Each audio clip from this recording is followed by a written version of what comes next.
So hi guys, welcome to my YouTube channel. So today we are going to do Bhajia za Kunde recipe, and I'll roughly introduce you to the ingredients. So these are a red onion and dania chopped. So I put it in my blender. So next we are going to have our kunde, and I did soak this kunde overnight for 24 hours for them to be soft so that they are easy to blend. Next, you're going to use our black pepper. You can skip this if you are not a black pepper or a pepper person.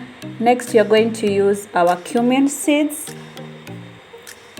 then our baking powder, and then finally we are going to use some salt.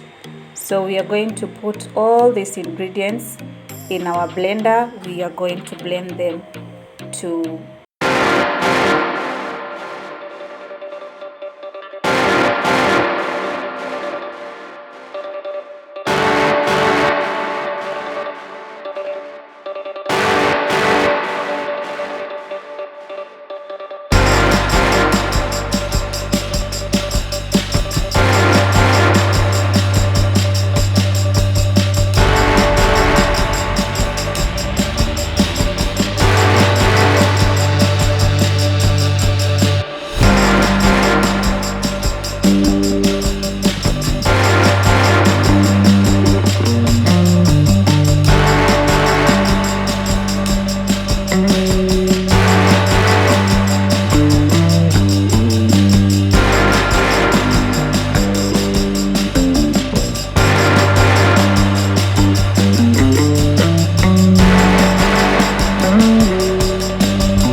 So we are going to cook it roughly 3 minutes in a very hot